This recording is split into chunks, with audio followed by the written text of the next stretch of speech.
கலாத்தியர் 3ஆம் அதிகாரம் 13ஆம் வசனத்துக்கு திருப்போம்.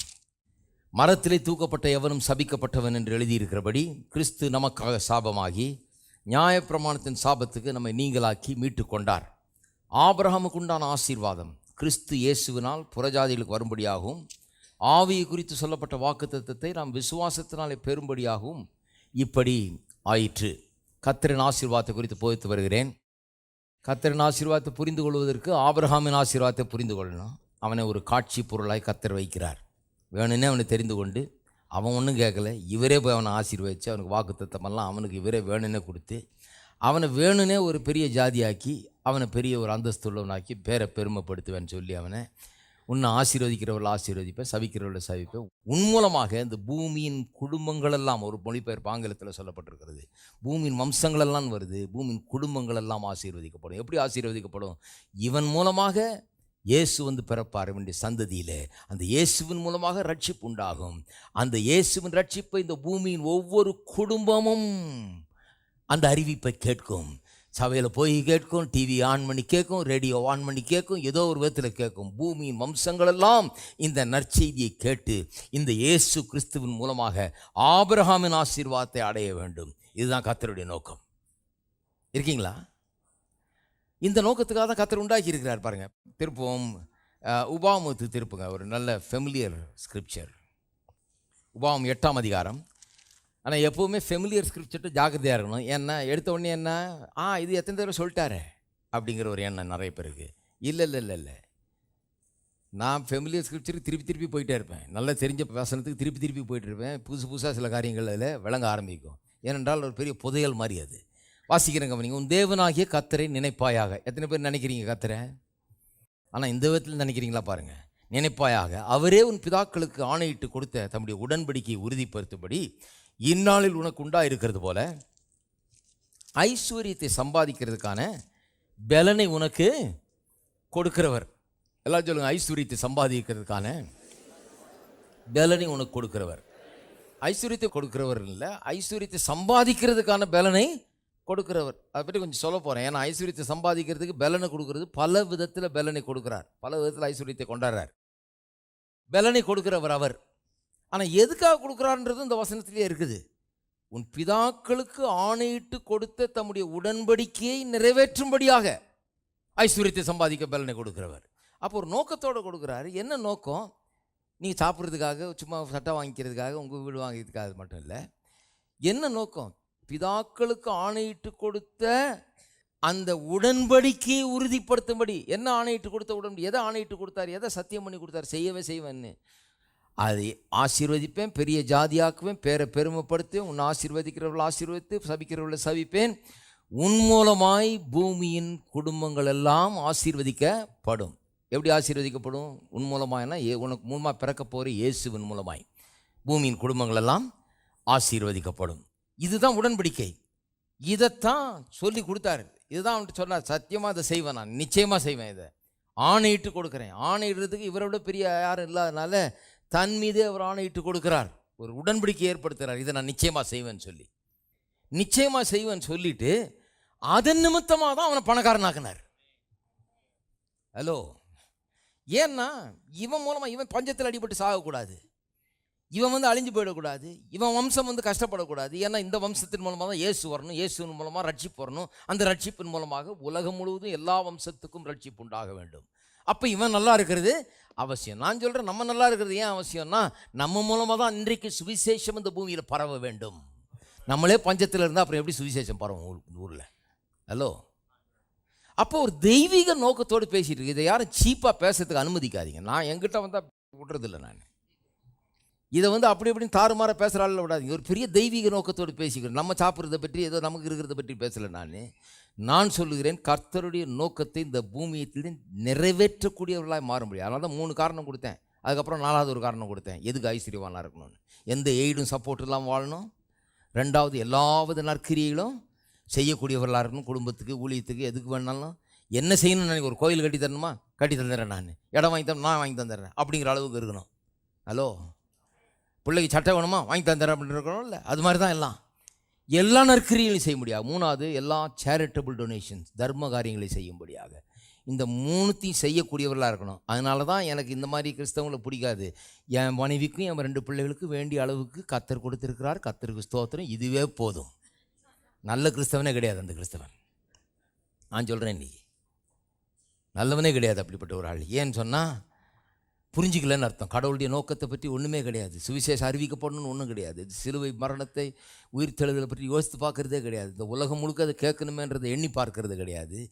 அப்படிப்பட்ட ஆட்களை என்னால் பெருசாக நினைக்க முடியல. அவங்க ஒன்றும் பெரிய பரிசுத்தவான்கள் நான் நினைக்கிறது இல்லை. அதை எண்ணி பார்த்து இதை உலகம் முழுக்க சொல்லணுமே நினைக்கிறவர்கள தான் நான் பெரிய ஆட்களாக நினைக்கிறேன். இதற்காக நாம் ஐஸ்வர்யவான்களாக இருக்க வேண்டும். அப்போ ஒரு பரிசுத்தமான ஒரு நோக்கத்தை குறித்து பேசிகிட்டு இருக்கோம். ஒருத்தர் சொல்கிறாரு, இதெல்லாம் பேசினீங்கன்னா ஜனங்க கெட்டு போயிடுவாங்கய்யா, எல்லாம் பணக்காரனாயா அழிஞ்சு போயிடுவான். இப்போ தரித்திரத்தில் அழிஞ்சிட்டு இருக்கிறாங்க. இதை பேசினா பரிசுத்த நோக்கங்கள் உண்டாகும், யாரும் கெட்டு போக மாட்டாங்க. நான் சொல்கிறேன், இதை பேசினா பரிசுத்த நோக்கங்கள் உண்டாகும், பரிசுத்தமானவர்களாக மாறுவாங்க, தேவனுடைய நோக்கத்தை நிறைவேற்றுவாங்க. இதில் எந்த டேஞ்சரும் கிடையாது. அதனால தான் நான் பிரசங்கிக்கிறேன். இருக்கீங்களா? திருப்போம் 132 சங்கீதத்துக்கு திருப்போம். பழைய ஏற்பாட்டிலேயே பாருங்கள், சபை எப்படி இருக்கணும்னு கர்த்தர் சொல்லியிருக்காரு. டோட்டல் ப்ரொவிஷன் இருக்கும் சபைக்கு என்கிற விதத்தில் தான் பேசப்பட்டிருக்கிறது. 132 சங்கீதம் 13 வசனத்திலிருந்து வாசிக்கிறேன். கர்த்தர் சீயோனை தெரிந்து கொண்டு அது தமக்கு வாசஸ்தலமாக இருக்கும்படி விரும்பினார். சீயோன் என்பது சபையை குறிக்கிறது.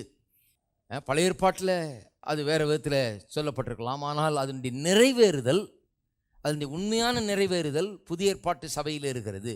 புதிய ஏற்பாட்டு சபை தான் சீயோன். கர்த்தர் இந்த சீயோனை தமக்கு வாசஸ்தலமாகும்படி விரும்பினார். கடவுள் பரலோகத்தில் இருக்கணும்னு விரும்பலை, தங்க வீதியில் வாசம் பண்ணணும்னு விரும்பலை, ஜனங்கள் மத்தியிலே குடியிருக்க வேணும் என்று விரும்புகிறார். அதனால தான் பாருங்கள், ஆசரிப்பு கூடாரத்தை செய்ய சொன்னபோது சொன்னார், அந்த கூடாரத்தை நடுவில் போட்டு சுற்றிலும் 4 கோத்திரமாக 4 பக்கமும் அங்கே கேம்ப் பண்ணுங்கன்னு சொன்னார். எப்படி இருக்கணும்னு சொல்கிறாரு. ஏன்னு சொன்னால், நான் நடுவில் இருக்கணுங்கிறார். ஜனங்களுடைய துதிகளின் மத்தியில் வாசம் பண்ணுகிற தேவன், தம்முடைய ஜனத்தின் கூடவே இருக்க விரும்புகிற தேவன், அவர்களுக்குள்ளவே இருக்கிற விரும்புகிற தேவன். ஆனால் அப்போ அவங்களுக்குள்ளே இருக்க முடியல, ஏன்னா அவர்களுக்குள்ளே பாவம் இருக்குது, பாவிகளாக இருக்கிறார்கள். இயேசு வரணும், இரத்தத்தால் கழுவணும், அப்புறம் உள்ளே வரணும். அப்போ தான் கல்வாரி சிலுவையில் அவர் மரித்த போது அந்த திரைச்சீலை தேவாலயத்தில் 2 கிழிந்ததாம் பாருங்கள். கிட்டத்தட்ட 4 இன்ச்சு இருக்குன்றாங்க தடி. யாரும் உள்ளே போக முடியாது. ஏன்னா அந்த மகா பரிசுத்த ஸ்தலத்துக்குள்ளே தான் தேவனுடைய பிரசனம் இருக்குதுன்னு சொன்னாங்க. அங்கே உள்ள ஒரு மனுஷன் போனான்னா செத்தாமன், சாதாரணமாக போக முடியாது. ஒரு வருஷத்துக்கு ஒருக்க பிரதான ஆசாரியன் மட்டுமே போகணும். அவன் பெரிய பாவ நிவர்த்தியெல்லாம் பண்ணிட்டு தான் பிறகு போகணும். அவன்கிட்ட ஏதாவது குறை இருந்ததுனாலும் அவன் அங்கே செத்து கிடப்பான். பிடிச்சி கயிறு வழியாக தான் இழுக்கணும், உள்ளே போய் யாரும் பணத்தை கொண்டு வர முடியாது. அப்பேற்பட்ட ரெகுலேஷன்லாம் இருந்தது. கர்த்தர் பரிசுத்தர், உள்ளே வராதுன்னு தான் அந்த திரை, வரக்கூடாது, அனுமதி இல்லை, பாவி வெளியே நில்லு, இது பரிசுத்த தேவன் என்கிற அர்த்தத்தில் தான் அதை வச்சுருந்தாங்க பாருங்கள். இயேசு அங்கே ஜீவனை விட்ட உடனே கல்வாரி சிலுவையிலே யாரும் கிழிக்கலை, அது அற்புத விதமாய் கிழிந்தது. எதற்கு கிழிந்தது? வெறும் நாமெல்லாம் இப்போது ஆக்சஸ் இருக்குது நமக்கு உள்ளே போகிறதுக்கு, எல்லாரும் அங்கே தேவனுடைய பிரசன்னத்தில் நுழையலாம் என்கிறது மட்டுமல்ல, அவர் அங்கே இல்லவே இல்லை. தேவாலயத்துக்கு இருந்த அந்த இது போயிடுச்சு. இப்போ தேவாலயம் இப்போ கட்டடமாயிடுச்சு. அது தேவன் இருந்த இடமா இருந்தது. இப்போ தேவன் தேவாலயத்தில் இல்லை, நீங்கள் தேவனுடைய ஆலயமாக இருக்கிறீர்கள் என்பதை அறிந்திருக்கிறீர்களா என்கிறார். அவர் அங்கே இல்லைங்க. ஏன் கிழிஞ்சதுன்னா, அதை கிழித்து கொண்டு வெளியே நம்முடைய உள்ளங்களுக்குள்ளே அவர் குடியேறி விட்டார். நீங்கள் தேவனுடைய ஆலயமாக இருக்கிறீர்கள். அப்போ கர்த்தர் இங்கே நமக்குள்ளே நம்ம மத்தியிலே வாசம் பண்ண அவர் விருப்பமாக இருக்கிறார். இருக்கீங்களா? என்ன வாஞ்சி பாருங்கள் கர்த்தருக்கு. அவர் வாசம் பண்ணுறதுனா எங்கே வேணால் வாசம் பண்ணலாம். ஆனால் நமக்குள்ளே தான் இருக்கணும்னு விரும்புகிறார், நம்ம கூட தான் இருக்கணும்னு விரும்புகிறார், நமக்குள்ளேயே இருக்கணும்னு விரும்புகிறார். இது பாருங்கள், இந்த 14, இது என்றென்றைக்கும் நான் தங்குமிடம், இதை நான் விரும்பினபடியால். கர்த்தர் விரும்புகிறார், சபையை விரும்புகிறார், தம்முடைய ஜனத்தை விரும்புகிறார். இங்கே வாசம் பண்ணுவேன். அப்போ அதை வாசம் பண்ணுவேன் மட்டும் இல்லை, அதை எப்படி நடத்துவேன்னு சொல்கிறார் பாருங்கள். அது முதல் ஐட்டமே கவனிங்க. அதன் ஆகாரத்தை நான் ஆசீர்வதித்து வருவேன். ஆங்கிலத்தில் ரொம்ப அருமையாக சொல்லி இருக்குது, I will plus it's provisions abundantly. அங்கே எந்தையும் குறையும் விட மாட்டேன்றார். அந்த சபையிலே நான் தங்கும் அந்த வாசஸ்தலத்திலே, ஹலோ கவனிக்கிறீங்களா, அந்த தேவாலயத்தில் நான் போய் தங்குற இடத்துல, உங்களுடைய சரீரம் தேவனுடைய ஆலயமாக இருக்கிறது, இதை அறிந்திருக்கிறீர்களா? இந்த தேவாலயத்திலே நான் ஒரு குறையும் நான் விட மாட்டேன்னு சொல்கிறாரு. அங்கே பஞ்சம் கிடையாது. நான் தங்கி இருக்கிற சரீரமாகிய தேவாலயம் பசி பட்டினியில் வாடக்கூடாது, பசி பட்டினி இருக்கக்கூடாது. அங்கே ஆகாரத்தை என்ன பண்ணுவேன்றாரு, ஆகாரத்தை நான் ஆசீர்வதித்து வருவேன் அப்படின்னு தமிழில் சொல்லியிருக்குது. அது அவ்வளோ சரியாக வரல. ஆங்கிலத்தில் ஒரு மொழிபெயர்ப்பு சொல்லுகிறது, I will plus it's provisions abundantly. அதனுடைய தேவைகளை தாராளமாக நான் சந்திப்பேன். ஹலோ, இந்த சரீரம் தேவனுடைய ஆலயமாக இருக்கிறது. ஆகவே சுகத்தினால் தேவையை சந்திக்கிறார் தான் அங்கே. அது விசுவாசிக்க வேண்டும். நிறைய பேர் வியாதியில் கஷ்டப்படுற மொழியை எதை விசுவாசிக்கிறது இல்லை. விசுவாசிக்க வேண்டும். இல்லை இல்லை இல்லை, வியாதியை பார்த்து சொல்லணும், வியாதியே இந்த சரீரத்தில் உனக்கு இடமில்லை, இது தேவனுடைய ஆலயமாக இருக்கிறது, இது கர்த்தர் தங்கும் ஆலயமாக இருக்கிறது. ஆகவே இதில் உனக்கு அனுமதி மறுக்கிறேன், நான் உனக்கு இங்கே அனுமதி கிடையாது. இது கர்த்தருடைய ஆலயம், இங்கே கர்த்தர் ஒரு குறையும் வைக்க மாட்டார். இந்த தேவாலயத்தை கர்த்தர் சகல நன்மையினால் நிரப்புவார். அதே போல தான் அங்கே ஆகாரத்தை ஆசீர்வதிப்பேன்னு சொல்கிறாரு. அதாவது எல்லா தேவைகளையும் இந்த சரீரத்துக்கு அவர் சந்திப்பார். எத்தனை பேர் அதை விசுவாசிக்கிறீங்க? தாராளமாய் சந்திப்பாராம். abundantly meet or supply its needs. அதன் ஏழைகளை நான் அப்பத்தினால் திருப்தி ஆவாங்க. ஏழைன்ற பேச்சுக்கு இடம் இல்லையேன்னு சொன்னால் திருப்தி ஆக்கிடுவேன்றார். ஏழையாக இருக்க விட மாட்டேன், அப்பத்தினால் திருப்தி ஆக்குவேன். அதன் ஆசாரியர்களுக்கு ரட்சிப்பை உடுத்துவேன். இப்போ ரட்சிப்பு வருது பாருங்கள். எல்லாத்தையுமே வெறும் ரட்சிப்பாக்கிடக்கூடாது, எல்லாத்தையுமே வெறும் ஆவிக்குரிய அர்த்தம் ஆக்கிடக்கூடாது. பொருளாதாரத்தையும் சொல்கிறாரு, அப்புறம் ரட்சிப்பை உடுத்துவேன்னு சொல்கிறாரு. ரட்சிப்பையும் கொடுப்பேன். அதில் உள்ள பரிசுத்தவான்கள் மிகவும் கம்பீரிப்பார்கள், ரொம்ப டிக்னிட்டியோடு வாழ்வார்கள்னு சொல்கிறார். சந்தோஷத்தோடு இருப்பான். அங்கே தாவீதுக்காக ஒரு கொம்பை முளைக்க பண்ணுவேன். நான் அபிஷேகம் பண்ணுவித்தவனுக்காக ஒரு விளக்கை ஆயத்தம் பண்ணினேன். அவன் சத்துருக்களுக்கு வெட்கத்தை உடுத்துவேன். நமக்கு ரட்சிப்பை உடுத்துறாரு, சத்துருக்கு என்ன பண்ணுறாரு? வெட்கத்தை உடுத்துறார். ஜெயம், வெற்றி, எல்லாவற்றிலும் ஜெயத்தையும் வெற்றியும் தர்றார். அவன் மீதிலோ அவன் கிரீடம் பூக்கும். நமக்கு கிரீடம் ராஜாவாக்குறார். நமக்கு எதிராக வருகிறவைகளை ஒன்றும் இல்லாமல் ஆக்குகிறார். அப்போ பாருங்கள், கர்த்தர் ஹோல்சம் டோட்டல் ப்ரொவிஷன் கொடுக்குறாரு. வெறும் ரட்சிப்பு, வெறும் பாவ மன்னிப்பு, நாளைக்கு மோட்சம் அப்படிங்கிறது வேத வசனத்தின் போதனை கிடையாது. அது பிசாசு தந்திரம், அதை குறைச்சி நமக்கு சொல்லி நம்ம ஒன்றுமில்லாமல் ஆக்கிறதுக்கு பண்ணுற தந்திரம். நான் சொல்லுகிறேன், இங்கே ஃபுல் காஸ்பலில் பிரசங்கம் பண்ணுறோம். ஃபுல் காஸ்பல்னால் இதுதான் ஃபுல் காஸ்பல். இது என்ன?